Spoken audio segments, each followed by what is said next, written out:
সম্পন্ন করবো।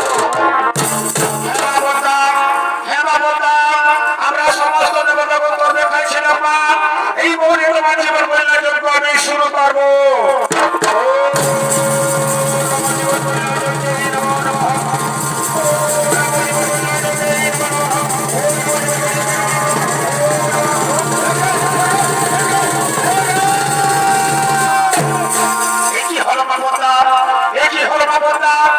তোমার জীবন কল্যাণ যজ্ঞে তো যজ্ঞ খণ্ডে চলে আসলো না, তবে কি কোনো বস্তু রয়েছে?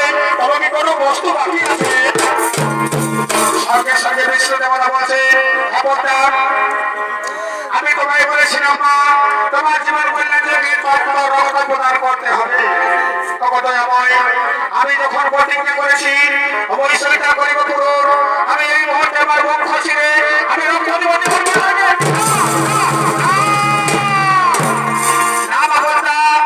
তোমার বংশ ছিঁড়ে রক্ত দিলে তোমার জীবন কল্যাণ যজ্ঞ সম্পন্ন হবে না। তাহলে আমি কৃপা করে বলুন, আমি কোন রক্ত দিয়ে আমি আমার জীবন কল্যাণ যজ্ঞ সম্পন্ন করি? তোমার জীবন কল্যাণ যজ্ঞ তুমি সম্পন্ন করতে যাও, তুমি যদি মানবের হাতে পুজো পেতে যাও, তাহলে তোমার একমাত্র শিশু সন্তান, তোমার শিশু সন্তান আস্তিকের মন্ড